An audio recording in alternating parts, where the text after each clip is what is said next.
صلى الله عليك يا سيدي يا رسول الله.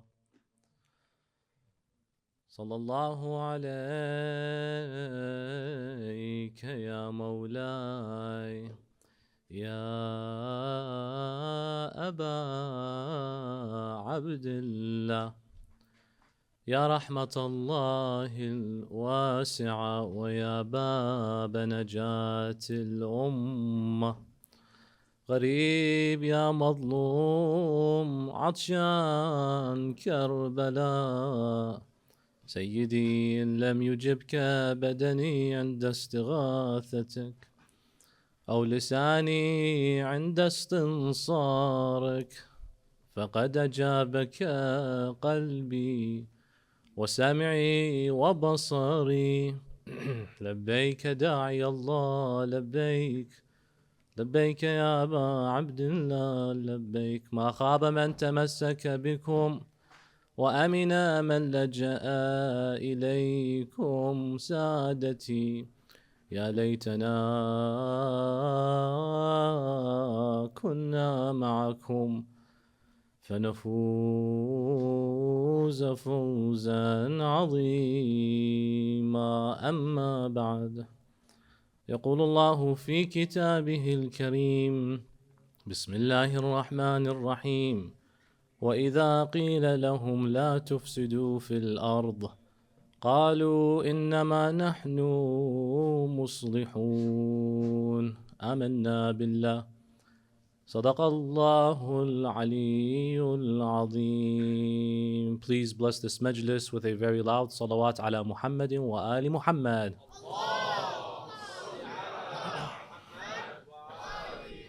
My dear respected brothers and sisters, Assalamu alaikum wa rahmatullahi wa barakatuh. Does Islamic law, our fiqh, and the rules of Islam require reform? In the 21st century today, you will find many who will propose reformists, movements, and ideologues that suggest that Islam, with its pedantic worldview and its meticulous attention to law, ahkam, fiqh, jurisprudence, requires reform.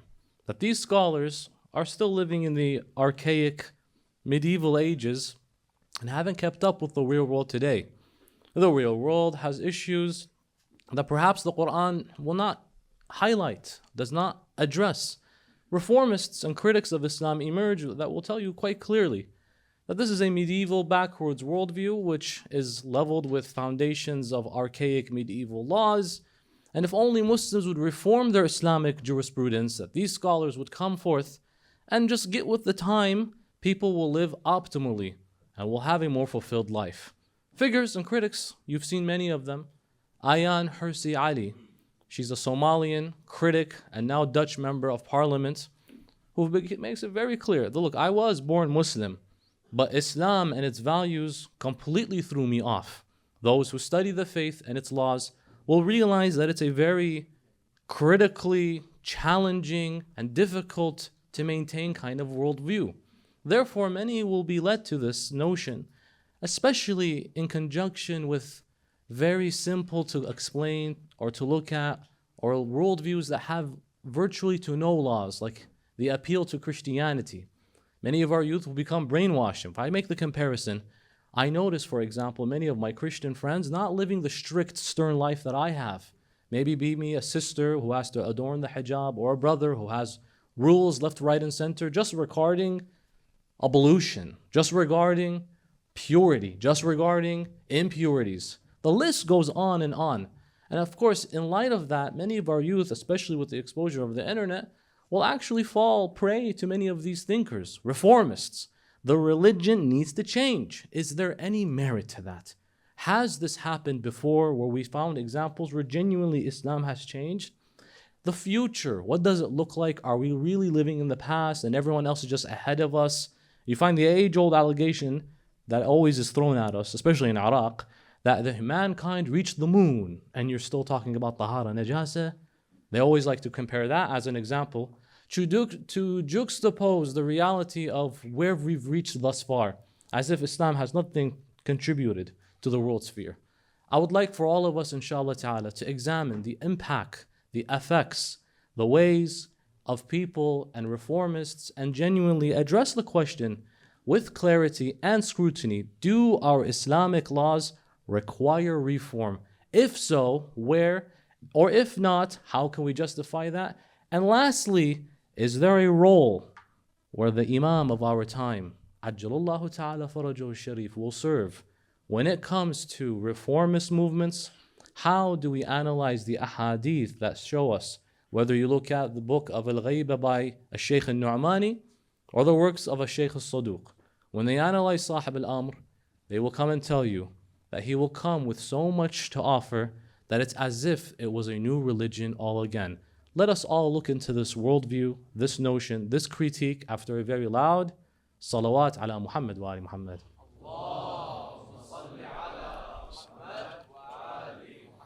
The first thing we must look at when we analyze such a question, which does plague some of the minds of not only our youth, but also some of the elder.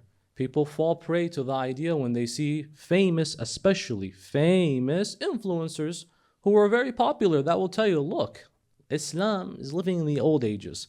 The main point you must realize is people will criticize and demand reform, islah, reformist movements, because of, based in my humble opinion, you might find more, maybe there are, in my humble research, three main reasons. The first is, due to the complexity of Islamic law, the lack of understanding the depth of these rules leads to those conclusions that, you know what, they may not be true. The complexity of something might lead to someone concluding that because I can't understand the depth, then it needs to be changed. The quick response to that is quite obvious logically. Just because you don't understand something. For example, you and I might know the rule. It's not that you didn't understand it. You know it, but you can't quite see the wisdom behind it. The lack of seeing wisdom, the opaqueness of viewing the hikmah behind a hukum, does not mean that the hukum is wrong. What do we mean by this? I'll give you an example. Many people today understand the reasons why certain food is haram in Islam. There are certain categories of food that are haram, and there's the overall category of food that is haram. Certain category of food that is haram is something like swine, pig. These animals, they're haram, they're forbidden to consume. And then the general category is anything that is not slaughtered, Islamically speaking, from the world of animals is haram. Even if you try to slaughter the pig, it's still haram to you. You put it to the qibla, nothing's going to change. So there are specific things that are forbidden. Back in the time of the Prophet, there were detractors who actually said that the deen of Islam is not the most convenient for survival in the Arabian dry peninsula where food is already very scarce. If you're going to come with a religion, this is to apologists, if you're going to come for a religion in the desert, it's at your disadvantage to say that X category of food and everything related to it, if it's from that world of animals, it's all haram. That's not in your advantage. See, if you're just a false prophet, you're going to issue rulings that is in your favor. Hey, everyone embrace my worldview. Look how easy it is. Whereas a sign of the truth of Islam, is what? That despite the inconvenience, it would be easier, despite the inconvenience of applying and following and adhering, we still have to follow it because of not our wants and needs, but because of what Allah wants and needs from us. Otherwise, Rasulullah could have easily said, Ya Jama'ah, fish without scales is halal for you to eat. Based on certain rulings that we all understand and interpret, the majority of the ulama have reached this consensus based on narrations and ahadith that the world of sharks, the world of anything that's not containing scales is forbidden. Using this logic, it's in your disadvantage to limit the amount of things you can consume, especially in such a climate. That's one dalil to the truthfulness. Otherwise, a false prophet would just make everything easier to embrace. That's one dalil. Later on, but the detractors still would ask you the question, Oh Rasulullah, why? I mean, what's the big deal? It's not like it's unhealthy. It's not like it's later on we realize how dangerous it is to consume. Maybe the dalil, the reason, the hikmah doesn't show to you now. But the fact is, just because it's steep doesn't mean it's wrong. It just means you need to learn how to climb. Just because the road is steep doesn't mean it's the road's fault. That's just how the system is leveled. It just means maybe I ought to learn how to climb. That's all. And later you'll see the wisdom. And by the way, this doesn't only apply on rulings and ahkam. Mind you, Rasulullah spoke about one of the greatest of all supplements is the black seed oil. It's like a fab today. Rasulullah spoke about the emphasis of cupping, al-hajjama, right? Show me any sports star when they go to swim, when they go to play, when they go to run, how many of the circles do you see on their backs? Cupping. Now people understand its value today. Show me, the biggest one is this, by the way. This actually became trendy. I'm surprised. Fasting. Intermittent fasting. Where it's like, hey, don't eat from here to here. That's literally within the frame of our Islamic Shari'i fast. It became a fab. Intermittent fasting. Yeah, I fasted today. You watch people who are critical to Islam, but you'll notice quite clearly that they're pretty much following Islam more than some Muslims. When it comes to fasting, when it comes to a healthy lifestyle, socializing, distancing, and more so today in the advent of hedonism, as you all seen recently, in the advent of hedonism, secularism, and materialism, more people are turning back to what? God. More people are looking into the necessity of having God as a major element in life. That when you have a nihilistic worldview, nihilism is to believe nothing has purpose. There is no meaning. Existentialism, I'm throwing a lot of isms at you right now. But this is the Sydney community. You are all, inshallah, ulama. The existentialism proposal that there is meaning to life, purpose to life, is nonsensical. There is no meaning, there is no. And who was the first to suggest something like this? Nietzsche. Nietzsche came and said, there is no meaning to life. There is no God, meaning, purpose. All that you find in value is what you claim value means. So it's subjective, not objective. In that worldview, you saw what it gave us. People who forgot God commit genocide. Netanyahu doesn't believe in God as much as he wants to call himself a Jew because he worships himself. Abu Sufyan worships himself. He could say to you that I have idols and Rasulullah is troubling my idolatry business. But it's not because he believes in the idols, Hubal, Allat, Manat, Uzza. It's because he worships himself. And when you come and criticize my idols, Hubal, Allat, Manat, Uzza, and the other 364 of them in the Kaaba, it will affect my financial situation. Why? Because I worship myself. People who forget God, people who don't include God in the rationale find it normal to kill, to slaughter. Why? Because they don't believe a day of reckoning. That's all that really it comes down to. When it boils down at the end of the day, when it all renders and everything is exposed, the man worshipped himself. And that's why he found it easy to dehumanize others because he believes he calls the shots on who's a human, who gets to live, and who doesn't get to live. This worldview of nihilism, we saw so much that people despised it. And now there's a movement on finding God. Islam is the most stern on making God the most central part in your life. Just read the Quran. How much does Allah talk about taqwa? How much does Allah talk about oneness? How much does the Quran emphasize all these elements? Later on, you see the hikmah in the absence of all these elements. I remember even not just ahkam fiqhiyya, not just rulings and laws, not just these, even aqa'id. There are certain theological views, theology, found and rooted in the Quran. This, maybe early on, the early Muslims may not have seen, besides the Imams of Ahlul Bayt and the Ma'sumin and the grand awliya, Salman, Miqdad and the likes, may not have seen its full depth. But later in life, we kind of now, with the advent of science, realize. I'll give you an example. There are verses in the Quran that might talk about certain signs. One of these signs may not have been fully clear until technology became more advanced for us today. If you look at Surah At-Takwir, the chapter called Takwir, meaning the covering, the enfolding of. This is a chapter famously, it has many places where Allah begins to take an oath. Theologically, by the way, speaking, Allah tabaraka wa ta'ala is the only one who can take an oath on His creation. وَالشَّمْسِ وَضُحَاهَا وَالْقَمَرِ إِذَا تَلَاهَا وَالنَّجْمِ. Allah swears on the creation. Our ulama tell us of aqaid that we can only swear on Allah. Wallah al-Jabbar.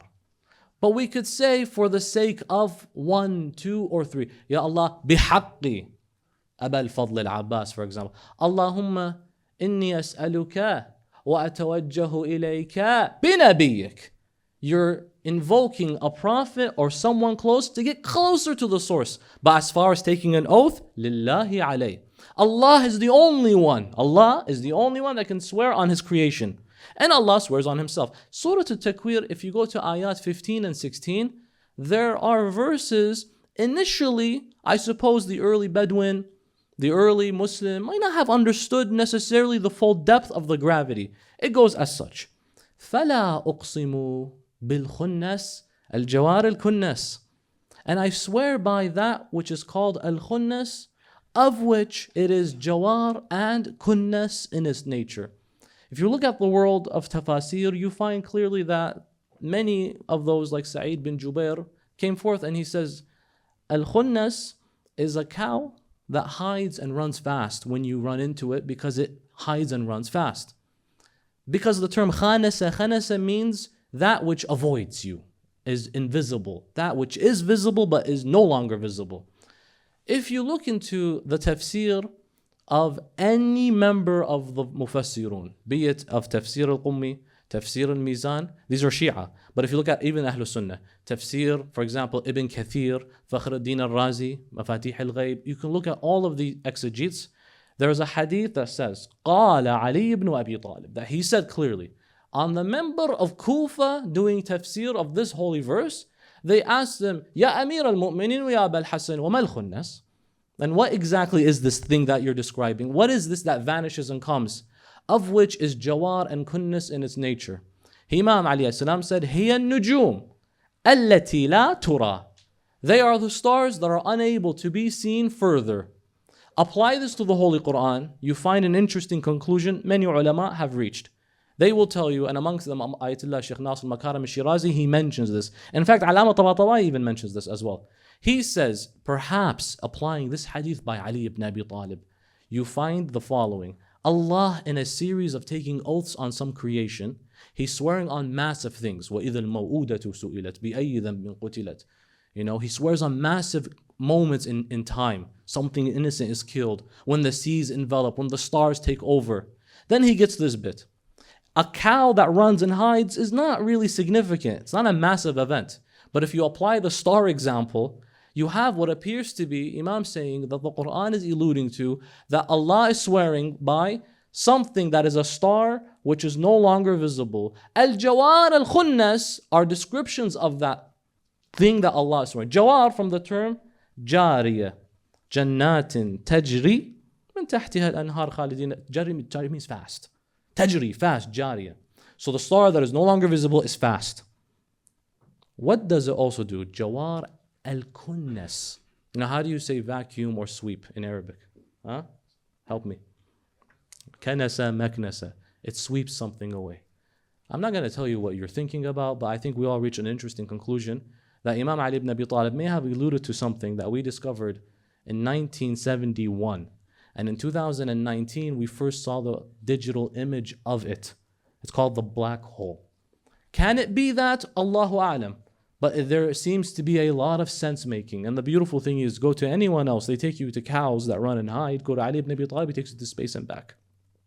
The point is that it's with time. You may not first see the hikmah, the maw'idha, the purpose, the awesomeness, the reasoning. But with time, as we develop with our intellect, with our science, because we believe, and brothers and sisters, don't let anyone else tell you, don't let anyone tell you that Islam was for a certain time period. Islam is transcendental. It transcends time. But maybe what I see in front of me, I might not have comprehended initially. Maybe. But you see, with some time and with more education, maybe that's why Islam emphasizes ilm so much, because it opens more clarity for you. And that's why we said it many times in this series thus far. Al-ilm is what? Al-ilmu nur. It's light. And light shows you clarity, my dear respected brothers and sisters. That's on one angle. Just because our laws or ahkam, you might see the hikmah to it, not now. Just because you don't see it, doesn't mean there's no truth to it. I ask you, have you further researched the process of how a surgical operation works? You only begin researching it when you're on the receiving end of that knife, or when you are that doctor, to make sure you don't make any mistake. Other than that, you really don't know much about what the process will be like. Let's say, God forbid, you find yourself in such a situation. But the thing is, you trust that the person who's holding the scalpel is someone you can trust. You might not know how they'll do it. You might not know what they'll do. But just because you know, they know better than me. They have studied. They're wiser than me. I might not know why they're telling me, hey, take X regimen of drug, post-surgery. I don't even know what this is. I can't even read the label. But the thing is, I trust you. If me not knowing always ends up me rejecting, I would never progress in life. And this is, you see this and you're like, this is obvious. But the thing is, we don't apply this to our souls, our life. Why will we apply this on Allah subhanahu wa ta'ala? If you trusted God so much, listen, you don't ask about the experience of the bus driver, nor do you ask about the experience of the pilot on the plane. But yet you still go on and you close your eyes and you go to sleep and you take that pillow on your neck and you take the melatonin and you move your seat back and you bother the person. You don't even need to bother about that pilot. Why? They wouldn't be a pilot that is experienced if they weren't piloting the plane. Because I know there are rules and regulation. And that's why we need to have, brothers and sisters, ahkam and laws. For those who say they're too pedantic, meaning they're way too meticulous, you guys focus on them too much, we need to have them. If it was up to me, I would get rid of any and every speeding light. I want to drive as nice as I like, but I know for a fact we need to have laws. If you left it to us, we need to have rules. But if you leave it to us, many of us would get rid of the rules. Why? For convenience. And that's also another reason. People will tell you we need reform. Why? Because it's not convenient. Sometimes it may not be convenient for you, but was the general rule revealed just for one individual or for a society? Allah is closer to you than your own jugular vein, yes. And Allah concerns Himself with you, sah. But maybe the application of the rule is not applying on you personally just yet. For example, some will tell you reform, and I'll explain, this is a critical one, is necessary because there are rulings that are I don't understand why they need to exist. Slavery. We have laws that concern captivity. We do have these and they do exist. This is not something we shy away from. And acknowledging the existence of these ahkam, which are also found in the Holy Quran. If this is your first time hearing about them, welcome to your religious awakening. But these things, they exist. But when they exist, don't pause and say, let me now understand this based on the narrative of a hater. Try to understand this based on the narrative of the time when this was revealed. That's all you have to do. Because people make the mistake where they retrospect history and they say, this rule was revealed then, how come today it still exists? Where does it exist? It doesn't exist, but you have to consider the circumstance. There are times when the Muslims would go to war, I admit, they have captives of war. Okay, a captive of war, do we just kill them? Haram. Then what do we do in that circumstance? There are rules now that have to be used. These rules, where do they come from? God has to make them. Leave it to the insan, they'll do horrible things. Leave it to the insan, they'll torture. That's haram. Leave it to the insan. If it's a woman, she's going to experience the worst. And she'd wish that she was killed. If it's a man, he goes into slavery like that which you've never heard before. But there have to be rules. Islam came and said, no, there are going to be rules. You can't just leave it to people. God will decide. At the end of the day, that's still my creation.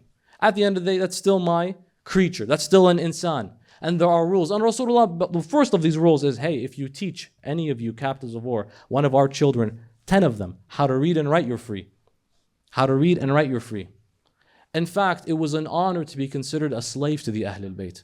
Because when Ahlul Bayt would tell them, I free you, they would say, can we please stay back and behind? Because the Ahlul Bayt set so many beautiful boundaries to which they said that the person who falls captive, even though they came as an asir, وَيُطْعِمُونَ الطَّعَامَ عَلَى حُبِّهِ مِسْكِينًا وَأَسِيرًا وَيَتِيمًا. The yatim, the asir, and the destitute, the asir got food from the Ahlul Bayt. If you have to look at this ayah and you say, why did the Ahlul Bayt give the asir food? This is a captive of war. A captive of war means someone came to try to kill you, but they failed and now they're in your control.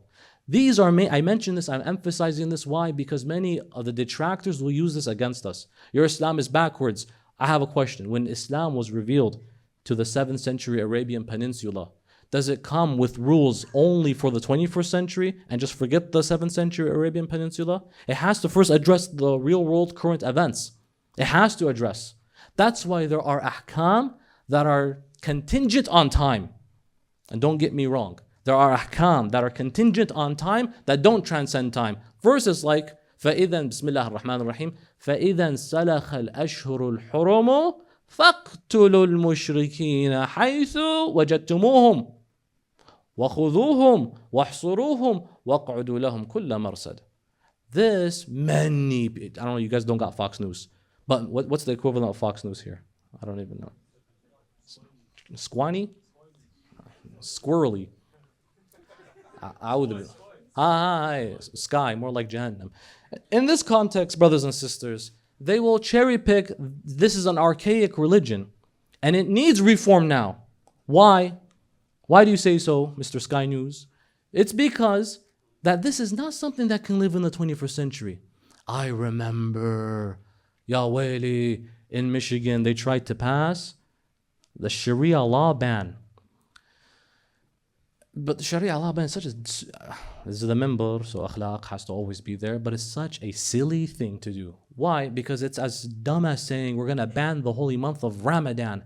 It's still coming, Habibi. You can't stop the fast. You're not going to stop the charity. What are you banning exactly? They're just saying this so that they feel they got a one-up on you. So they want to say, hey, those Muslims, when you ask them why, because remember, there were legislators in Michigan, local government, who said, we want to ban Sharia law in Michigan. Say why? Because we don't want a world where we have stoning, beheading, and killing. I'm like, yeah, because that's a problem we have in Dearborn. Stoning, beheading, and yeah, because we have that issue. What are you talking about? They then cite verses like this. See this verse right here. Ya akhi, this verse is contingent. There are verses contingent. Always remember when they use this on you. Contingent meaning what? This does not transcend time. This is right. It's so obvious. فَإِذَا سَلَخَ الْأَشْهُرُ. Read the first verse. Surah Bara'ah. بَرَاءَةٌ مِّنَ اللَّهِ. That Allah and His Messenger have disassociated from who? لِلَّذِينَ عَاهَدْتُم مِّنَ الْمُشْرِكِينَ. That Allah and His Messenger have disassociated from the mushrikeen who you've made a promise with. So that there's a group that made a promise with the Prophet. They broke their promise by killing Muslims. This verse, chapter 5, verse number 9. Is it 5? Naam. Verse number 9. La. Chapter 9, verse number 5. Someone correct me. You were testing me. Chapter 9, verse number 5. Chapter 9 is the only chapter that doesn't begin with Bismillahir Rahmanir Rahim, because what rahmah anymore? We did you a favor when we made a peace treaty with you. We did you a favor. Having killed Muslims, having mutilated bodies. We just made a favor because us Muslims will only prioritize peace in life. And if we see a chance for peace, khalas, we'll do it. We'll do it. But if you do break the promise, wallah, if you break the promise, we already have the upper hand to begin with. And these Muslims saw that they broke the promise. Breaking promise means you spilled more blood. How hard is it to not spill blood? I can't understand. Just don't kill a human being. It's such a bizarre thing. They killed, Bani Bakr killed some of the Muslims. When they killed, Islam came and said, Bara'atun min Allah. And it began to give rules. فَإِذَا سَلَخَ الْأَشْهُرُ الْحُرُمُ. There are 4 months. These 4 months, don't fight in them. Why? It was a culture that 4 months out of the year, we don't fight. Let these 4 months pass. So wait a minute. This verse is quite chilling because it's saying if someone murders any of the Muslims, wait 4 months. So why? He has to go to trial now. La la la. Maybe they repent. Even then, Islam gave them 4 months. Don't let some detractor, Sky News, Hell News, Fox News, don't let these riffraffs, Ayan Hersey, don't let any of these come and tell you, Tommy Robinson, don't let any of these come and tell you that this verse, that verse is violent, is causing. This is a verse of rahmah. I've never seen a religion where if someone's murdered, Allah says, give it 4 months. Maybe they repent. فَإِذَا انْسَلَخَ الْأَشْهُرُ الْحُرُمُ فَاقْتُلُوا Then you kill them. فَاقْتُلُوا الْمُشْرِكِينَ حَيْثُ وَجَدْتُمُوهُم. Indeed, these are terrorists. وَخُذُوهُم. Grab them. وَاحْصُرُوهُم. And confine them. وَاقْعُدُوا لَهُمْ كُلَّ مِرْصَدٍ. And wherever they are, make sure you're on top of where they are. Even then, Islam is too peaceful. It's a religion of so much peace. If they made forgiveness, فَإِن تَابُوا وَأَقَامُوا الصَّلَاةَ وَآتُوا الزَّكَاةَ فَخَلُّوا سَبِيلَهُم. And if they repent and begin establishing prayer and give the charity to who? The state that gives it to those who are in need to begin with, then let them go. إِنَّ اللَّهَ غَفُورٌ رَحِيمٌ. For surely God is forgiving and merciful. See, the thing is, just because you didn't understand it doesn't mean it's wrong. You may have accused Islam when it's the absolute opposite of what you accused it. So what's the solution to many of these brainwashing accusations that lead people to think that, hey, Islam needs reform? It's literally stupidity. I said that in the most kind way possible. It's literally a lack of intelligence. Because sometimes a person who doesn't know doesn't make a conclusion. I keep using these words, but the dumb thing to do is to make a conclusion when you don't know. How did you conclude when you just said, I don't understand this? So before concluding, at least try to figure out what you're reading. Read any tafsir, you'll realize, hey, this is not a rule for all mushrik, because I'm a disbeliever, and so Muslims have to kill me now. Where did that come from? And the worst of this is, when we come to the Shia, lovers of Ahlul Bayt, is that lately, in light of recent events especially, and I myself gave a reaction to a famous influencer, Iranian dissident, who made it very clear, Alika Laban, who said, listen, you have Muslims that hate Jews because of a religious reason. So what's that reason? Mrs. Laban, Ayatillah, because you know so much about our religion. It's because they believe in Prophet Mahdi. Prophet, mashallah, wow, Prophet Mahdi. The Prophet Mahdi can only reappear in her words. I wish inshallah she's watching. She is, because she replied back to me. I has nothing better to do than reply back to an Instagram story, but whatever. In her words, that this Prophet Mahdi will only reappear when the last drop of blood of Israel falls. Hey, nice. But Israel was made in 1947. Why would that be in our scripture?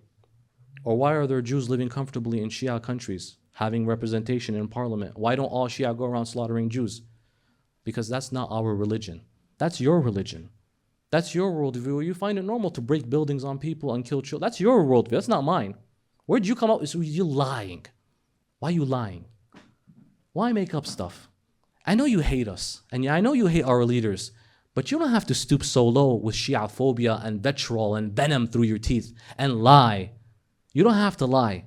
Use something against me. I want you to. Because if there's anything off, I will be the first to criticize it. Hey, I refuse that. Like I refuse the fact that they say Islam needs reform because their prophet married a 6-year-old. I refuse that. I don't believe that Rasulullah married a 6-year-old. The evidence is overwhelmingly against that, and the aql is against that.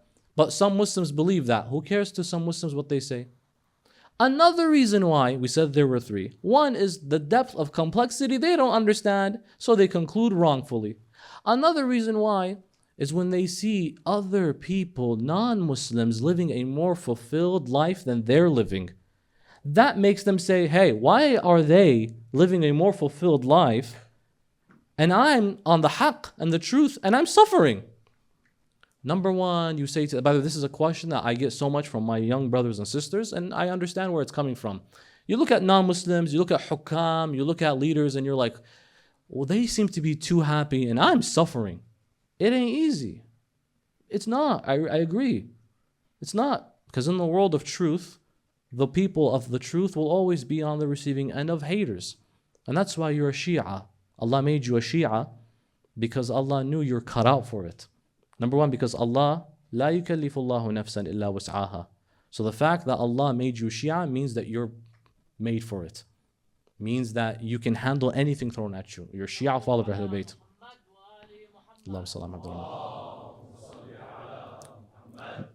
The fact that you are a lover of Ahlul Bayt means you're going to have enemies. It's good. It's not bad. It's all right. You can have enemies. It's good that you have people who find it normal to spill blood as your enemy. We said this before. It's good that you have people who hate Ahlul Bayt as your enemy. You have to have the right enemies, because if you have no haters and only friends, that means you have no principles. That means you try to satisfy everyone. And if you're a lover of Imam Ali, he said, alayhi salam, those who choose to be my path and on my way, prepare to have few friends. Prepare for it. Because the truth hurts. The truth means that you have to let go of complacency. Allah said, even if it's not comfortable, do it. Sometimes you have to wake up and pray. That's not comfortable. Do it though. Why is it a loss? Sometimes you want to show off what you've been given as a blessing, but the way that showing off happens is haram. There are ways to entertain anything you want in life, but through halal, habibi. There's a code, there's a rule, there's a law, and there are only ahkam for your interest. Allah wouldn't make something haram if there wasn't a benefit for it. And Allah wouldn't make something halal if there wasn't a benefit for it. God does not create just to oppress. God creates with hikmah. Why? Because God has the bigger picture.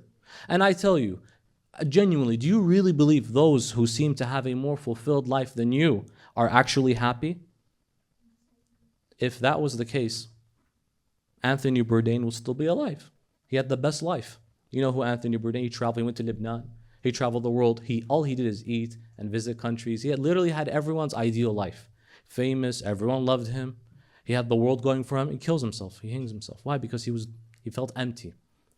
Actors, actresses, Robinson. What's the name? William Robbins. Robin Williams. He killed himself, unfortunately. It's sad. No, it's genuinely sad.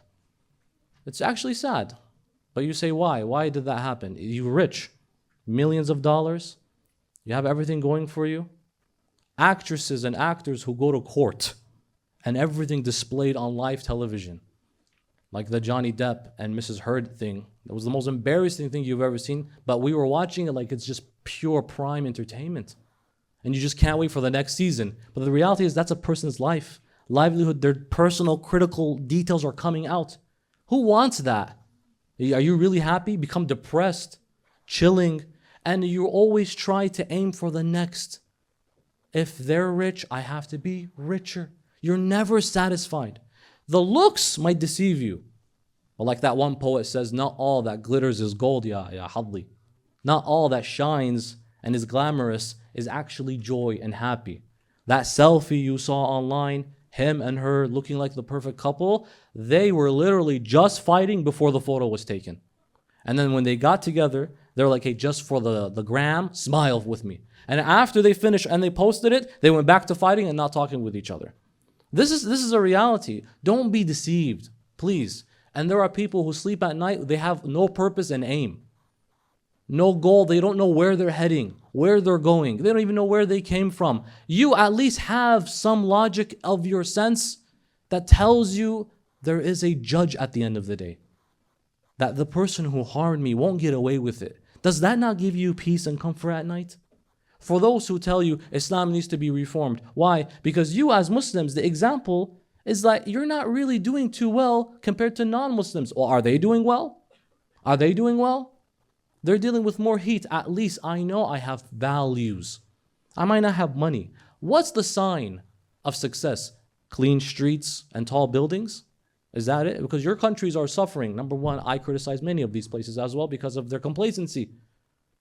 Their illogic sense of being pushing to the side the priorities and focusing on high rises and multi-billion-dollar boxing matches. But that's up to them. But they're not representing my deen. Guess who represents my deen? The series we've been on today, the ulama, warathatul anbiya. They, in their humbleness, in their manner, in their humanity.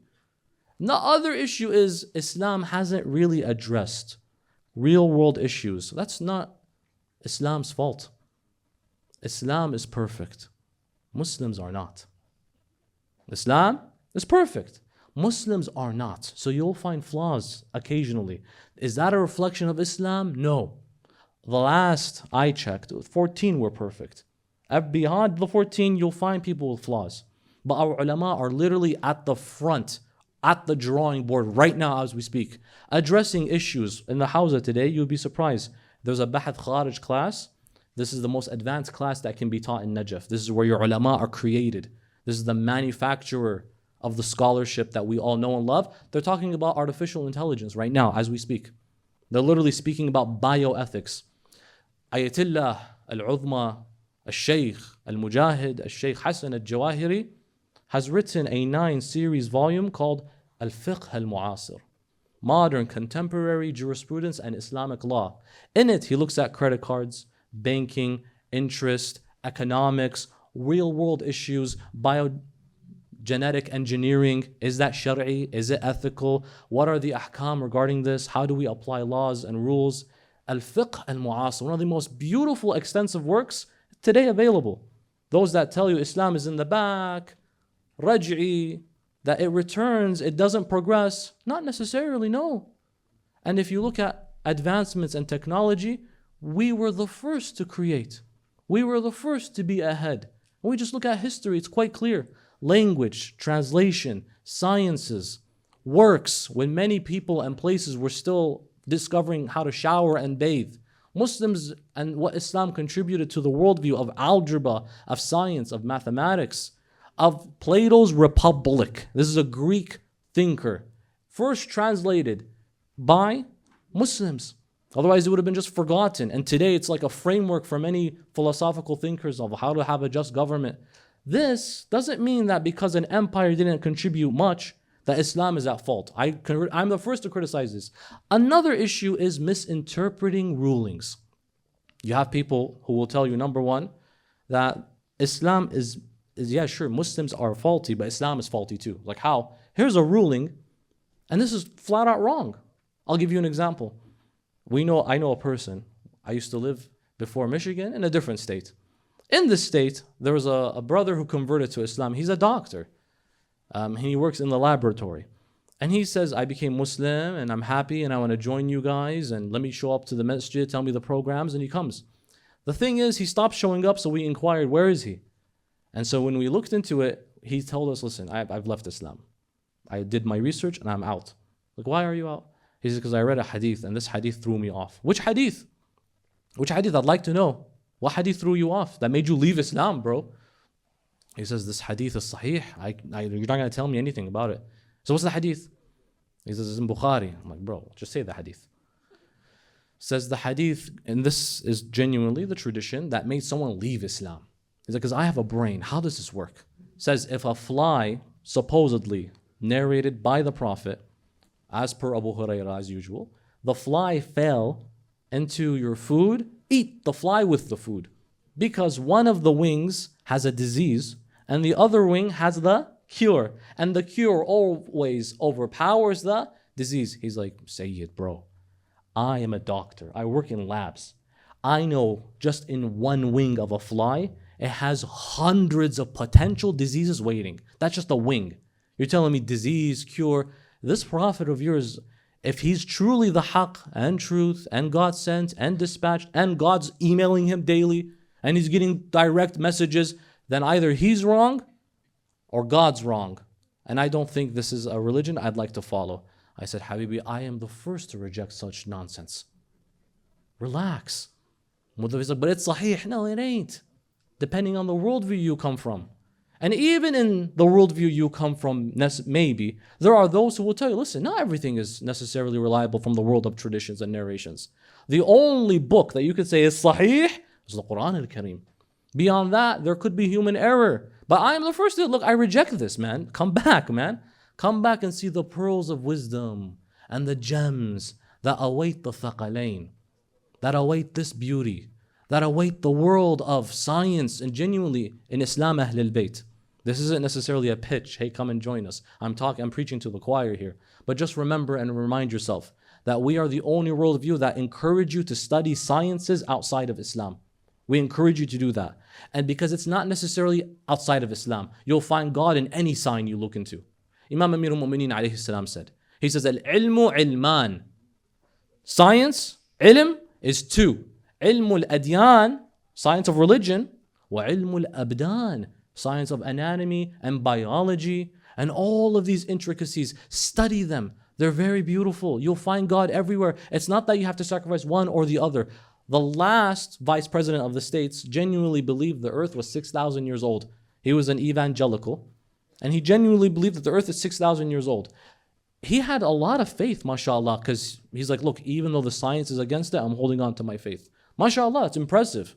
But maybe others are not as confident as you are, and so they say, listen, I can't deny the truth. Islam is the only worldview that'll tell you if you see anything illogical, either there's a flaw in your understanding of it, or genuinely that example is wrong. Islam won't tell you cognitive dissonance is something normal. Believe in something while you have facts that it's not the haqq, not the truth. The earth is 6,000 years old. There's medicine in a fly. That is not Islam Ahlul Bayt. That is not our worldview. And that is why you always have to ask yourself the question, what do I believe? Where am I from? Where am I coming from? Am I from a worldview that wants me to get closer to Allah through questioning genuinely, with genuine sincerity and interest? Or am I from a worldview that says, don't answer, don't question, just follow what you were given? And one question takes you out of the folds of Islam. I don't blame many of these youth then. I really don't. And then you see reformist movements, Islamic law needs to change. Islamic law does not change, brothers and sisters. Its application can change. There are times, and we call it the zaman and makan, ودور الزمان والمكان في الأحكام الشرعية. Sometimes there are rulings that can apply and cannot apply. I'll give you an example. Don't get me wrong, especially for some of the guys here. It was the opinion that smoking is acceptable by a consensus of our ulama. That it's not a hukum of haram or wajib or mustahab. With the technology and science today, we realize that if it hurts and harms a person, definitely it's makruh. But if it genuinely harms a person, قاعدة لا ضرر ولا ضرار kicks in, then it's haram for you. So at times it's a bit relative, depending on the circumstance or the individual. You eat a burger today, it's not going to hurt you. Eat one every single day, it's going to hurt you. I'm not justifying anything here for you guys. I don't use Sayyids that said it's okay to vape and whatever. No, stop this. Bad habits.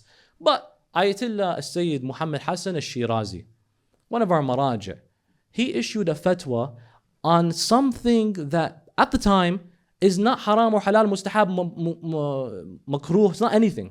But he made the mubah haram. Why? Because time and place. There was a hegemony of the British Empire in the country of Iran. They controlled the markets, and when you control the markets, you influence people. You can shape the prices, you can add your terms, you can really change people's lives. As a result of controlling the markets, the British controlled the tobacco industry in Iran. This is a famous incident that happened in the mid-19th century. And so we found the Muslim world becoming a bit struggling, a bit on the edge of survival, essentially, because an empire, foreign, was controlling the economy of a place, and they were including other forms of businesses that were haram. For example, they had bars, they had haram food being sold. So they really had a hegemony. Sayyid Muhammad Hassan Alsheraa in Samarra, Iraq, decided to issue a fatwa. This is the first example of wilayat al-faqih, basically, where a faqih comes in and says, I will decide in the interest of the ummah.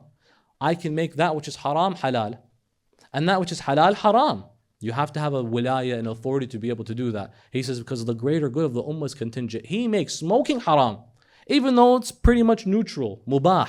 Especially back then, what do people know about smoking and its dangers? So, but it's like, how could you do that? He said, because if I don't do something and step in, then this hegemony will cripple Muslims. When he made smoking haram, No one purchased any argila, any shisha. That Nadir Shah, the king, in his palace said, give me something to smoke. They said, the Marja said, we can't, so we threw them all away. When this happened, this destroyed the economic business of the Brits controlling Persia, and they retreated, allowing Muslims to now utilize their own businesses and their own economics, and returning back to them their footing and their place. This can happen where? Time and place. The fiqh didn't get reformed, but contingent on circumstance, rules can change. But who can make that change? Only the Hakim al-Shar'i. Only the ruler of Muslims, in the sense that the grand scholar who knows the purpose. Where did they come up with this? Imams of Ahl al-Bayt. For example, Al-Imam al-Jawad alayhi salam. Al-Imam al-Jawad, our ninth Imam of Ahl al-Bayt, salawatullahi alayh, he would say at times, it's haram to send khums. Khums is in the Quran. How do you make something that God said is wajib haram? You could say, pause it, haram? So it's haram. The Shia were a bit confused for a moment, but they said, oh, you said it, you said it. Later on, they realized that the Abbasid governor and the Khilafah were intercepting the money going to the Imam's house, salamullahi alayh. When they would intercept the khums, and these are people who are Shia, sending huquq shar'iyya to the Imam of their time, the government intercepts it, takes that money and uses it to hurt Muslims further. So the Imam has to do something. But how could he have the right to make something that is wajib haram? Because he has wilaya tashri'iyya. He has legislative authority. This is a discussion in the Islamic seminary, that do the ulama have wilaya tashri'iyya, to the sense that can they use and utilize ahkam for the advantage of the ummah? There are those who believe in that absolute wilaya al-mutlaqa, started off and proposed by Sheikh Mohammed Hassan Sahib al-Jawahir al-Najafi, and al-Allama al-Muhaqqaq al-Karaki, and Sheikh Murtada al-Ansari, and the Sheikh al-Naini, culminated with Imam Khomeini, of course, and brought that example that, look, there are times and place, we have to have a say here. We can't just let people walk over us. We have to get involved. What do we do when we as Muslims now can cause decisions internationally? We have control. Do we just go back and rule by dynasties? We don't want that. So let's take a vote. And when that voting happened and that referendum, you found overwhelming majority of all people said, no, we want the Hakim al-Shar'i to be a faqih as well. And this is based on the needs and wants of the people, brothers and sisters. This doesn't mean that the fiqh changes. It just means the application. And at times, maybe our understanding of the fiqh as well might change. For example, there were those who said that the hadith, by the way, is unequivocal. It's not deniable. That chess is haram. Ulama came and said, listen, halal Muhammad halal ila yawm al-qiyamah wa haramuhu haram ila yawm al-qiyamah. You can't change what the messenger said. It's haram, haram. But then some thinkers come and tell you, wait, it's haram. Why? Because maybe this was used for gambling purposes at that time. No one gambles again. If you remove the illah of gambling and haram, is it still haram? Maybe the idols is what makes it haram. And now you have thinkers coming and they make a conclusion based on today. I'll give you another example. Some of the sisters may or may not like this. They say beautification for the women is not haram. You can do makeup, but just not in front of who? Non-mahram. Then I have a question. Makeup is haram for the non-mahram to see. We can understand and appreciate that. Okay. How about doing one's eyebrows? The Quran says, وَلَا يُبْدِينَ زِينَتَهُنْ. Do not show your adornments and your beauty to those who are foreign men. That's not related to you. It's not your husband. Why does he need to see how beautiful you look? Just be normal and neutral, whatever. The thing is, today, absolutely every woman does her eyebrows. Can fine them up or whatever, make them nice. It would be considered odd or abnormal to not. So who determined what's appropriate or not? The social psycho norm. This is called the urf. And in Islamic rulings, the urf also can issue rulings to some extent. Al-urf yuhaddid al-'ada. Some say that is zina. But it's zina that is so neutral, so accepted. I'll give you another example. Maybe the guys might not like this. Kuhl. Girls know what that is. Kuhl is what? What is it, brothers? Who is so mustahab, by the way? It's actually من المستحبات المؤكدة المتروكة. Okay, I ask those who say we want to revive the sunnah, where's your eyeliner, bro? He has everything going on. Sorry. He has everything going on. The dishdasha down to the knees, the this, the that. He's in a second he's gonna wear a sword with him wherever he goes. Where's your eyeliner? Because it's too embarrassing. I thought you want to revive the sunnah. There are those by the way who put it on, and they will look like whatever. The thing is, many of our scholars will say that it is mustahab. It is, but because society sees this as an unnecessary thing for men to do because it's now considered tashabbuh bin nisa. Today we deem it as such. They say, well, wait, who cares what society says? Halal ila yawm al-qiyamah, haram ila yawm al-qiyamah. Ahlul Bayt showed us how. Imam Amir al-Mu'mineen would wear coarse clothing. They complained to Imam al-Sadiq, why do you wear non-coarse suf clothing? You wear something nice. He says, because today the Sufiya wear this clothing. The Sufiya were a Gnostic mystic group, the Sufis. And I don't want to show them that I endorse them. The Imam al-Sadiq is wearing their clothing. So it may have been something recommended in Imam Ali alayhi salam's time, because Imam Ali did it because he's a humble one. Salamullahi alayh. But if I do it, it'll show my complacency to the Sufis. So I will wear against them, essentially. So that people don't misunderstand, I approve or endorse that worldview. What played the role in determining that this hukum was allowed or not? The psychosocial norm, the urf. And in this juncture, my dear respected brothers and sisters, you always have to ask yourself the question, where do I stand when it comes to my faith and ideology? And that's why one of the most beautiful moments ever in this case is when Imam al-Hussein alayhi salam asks his 13-year-old nephew, Qasim ibn al-Imam al-Hassan, Bunay. He asks him, Imam al-Hassan's son asks his uncle. He says to him, oh uncle, am I going to fight or no? Because Al-Qasim heard that Imam al-Hussein said to the Ansar, tomorrow we will all die if you decide to stay, so just leave, they're after me. Al-Qasim hears his uncle say that. And so he, 13-year-old, he said we're all going to die. Does that include me or not? Imagine this young teenager. A life ahead of him, subhanallah. Life ahead of him.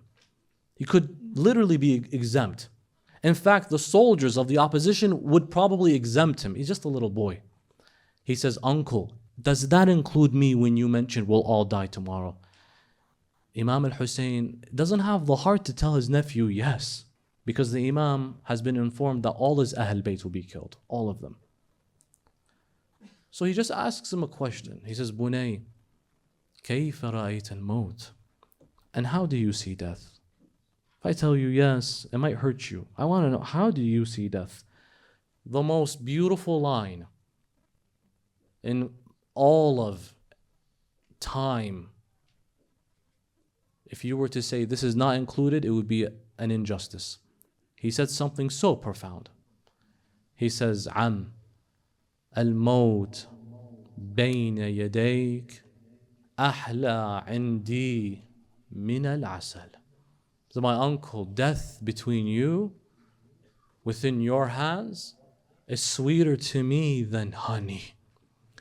Imam al-Hussein alayhi salam hears these lines from his only memory of his brother Imam al-Mujtaba.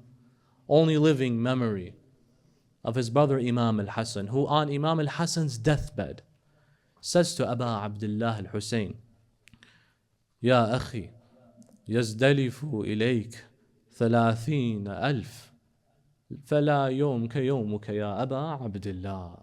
Oh my brother, 30,000 will come and charge to kill you. So let it be known there is no day like your day, Ya Hussein. He says that Aba Abdullah alayhi salam has his nephew, the son of Imam al-Mujtaba, on the day of Ashura. Al-Qasim has his whole life ahead of him. His mother, As-Sayyida Ramla, is there. Al-Qasim notices, tomorrow we will honor him, Al-Akbar, that his beloved cousin Al-Akbar has now been killed in Karbala. He was the first from the Ahlul Bayt to fall. So then he goes to his uncle Abi Abdullah al-Hussein alayhi salam, and he says to him, my uncle, can I please fight these enemies of Allah who have caused us so much trouble and pain, who have killed my cousin and my friend and my backbone and my brother Ali al-Akbar. Imam al-Hussein says to him, he doesn't have the heart to send his nephew to go and fight.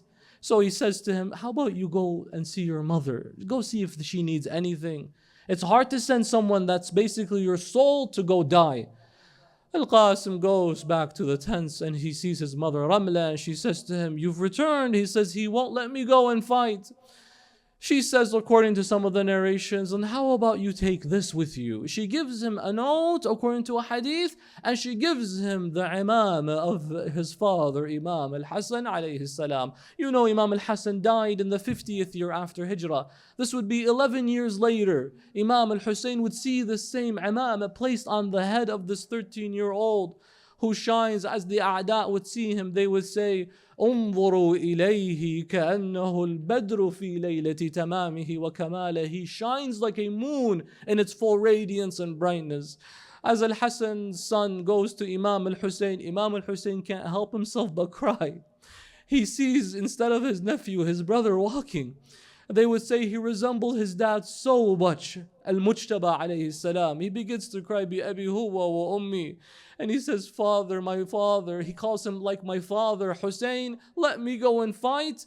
Here is a letter I give you from my father, Imam Al-Hassan. In the note it says, Bunay Qasim, my beloved son, there will come the day when your uncle will be stranded alone. Represent me on that day. Don't make me unseen on that day. Make me proud, my son. Al-Qasim shows this letter to Imam Al-Hussein alayhi salam. Abu Abdullah doesn't say anything. He just holds the letter to his chest and he embraces Al-Qasim salamullahi alayh. You know, his mother would have loved to have seen him get married, move on in life. Every mother has unrealized dreams of a son that dies before having fulfilled the rest of his life.